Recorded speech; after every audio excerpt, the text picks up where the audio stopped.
اپنی کتاب العلوم کے اندر لکھا ہے، جب میں کسی اہل حدیث کو دیکھتا ہوں تو ایسا لگتا ہے جیسے میں کسی صحابی کو دیکھ رہا ہوں۔ کتاب العلوم کے اندر امام شافعی نے لکھا ہے، یہ چلا رہے ہیں بیچارے اہل حدیث تو انگریزوں کی ایجنٹ ہیں، یہ انگریزوں کے دور کی پیداوار ہے۔ امام شافعی نے لکھا ہے کتاب العلوم کے اندر، جب میں کسی اہل حدیث کو دیکھتا ہوں پتہ چلا کہ اہل حدیث امام شافعی کے دور میں بھی تھے۔ اور میں نے الہ آباد میں تقریر کی تھی، الہ آباد یو پی میں نے کہا تم جس پیر کو سب سے زیادہ مانتے ہو وہ اہل حدیث تھا، عبد القادر جیلانی۔ پڑھیے غنیۃ الطالبین، سینے پر نیت باندھتے تھے۔ پڑھیے ان کی کتاب، سورہ فاتحہ پڑھتے تھے۔ پڑھیے ان کی کتاب، جنازے کی نماز میں بھی وہ سورہ فاتحہ پڑھتے تھے۔ پڑھیے ان کی کتاب، وہ رفع الیدین کرتے تھے۔ پڑھیے ان کی کتاب، وہ زور سے آمین بولتے تھے۔ یہ ساری خصوصیات ہیں عبد القادر جیلانی کی، وہ اہل حدیث تھے۔ کہنے لگا نہیں وہ شافعی تھے، الہ آباد کا مولوی بولا وہ شافعی تھے، اور امام شافعی زور سے آمین بولتے تھے، تو کسی کی تقلید کرنا تو ضروری ہے، وہ امام شافعی کی تقلید کرتے تھے۔ میں نے کہا چل اسی پر فیصلہ کر لے، تیرا پیر امام شافعی کی تقلید کر رہا ہے تو ابو حنیفہ کی کیوں کر رہا ہے؟ اس کا مطلب تیرے پیر نے وہ راستہ جو اپنایا تھا وہ غلط تھا، یا جس کو امام مانا وہ غلط تھا، تم صحیح مان رہے ہو؟ ورنہ جو پیر کرے وہی تم کرو۔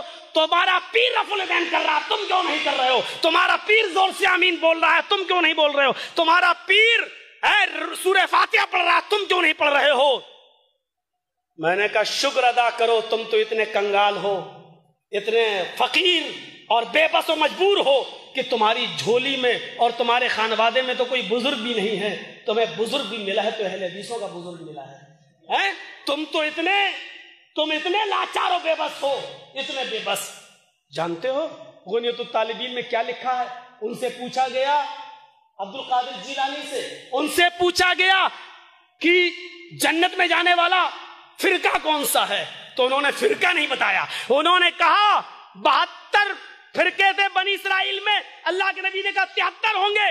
انہوں نے کہا 72 جہنمی، ایک جنتی۔ پوچھا گیا عبد القادر جیلانی سے جنتی کون؟ انہوں نے کہا ہم اصحاب الحدیث، جنت میں جانے والے اہل حدیث ہوں گے۔ کیا کہا تھا انہوں نے؟ اہل حدیث ہوں گے۔ اب ان سے پوچھا گیا اچھا یہ بتاؤ بدعتی کی پہچان کیا ہے؟ انہوں نے کہا بدعتیوں کی بہت پہچان ہے، بدعتی کی بہت پہچان ہے۔ تو کہا کہ ایک پہچان بتا دو۔ انہوں نے کہا بدعتی کی سب سے بڑی پہچان یہ ہوگی کہ وہ اہل حدیث کو دیکھ کر جلتا ہوگا۔ پہچان بھی کیا بتائی غنیۃ الطالبین میں عبد القادر جیلانی نے کہ بدعتیوں کی بہت سی پہچان ہے، کہا ایک بتا دو، کہا سب سے بڑی پہچان یہ ہوگی کہ وہ اہل حدیث کو دیکھ کر جلتا ہوگا۔ ایمانداری کے ساتھ بتائیے میرے بھائیوں، آج اہل حدیثوں کو دیکھ کر کون جلتا ہے؟ یہ پہچان ہوگی۔ اور یہ انہوں نے خود کہا ہے، ایسا نہ ہو کہ کل یہ فتویٰ دے دیں کہ غنیۃ الطالبین پڑھنا بھی حرام ہے۔ ان کی اپنی لکھی ہوئی کتاب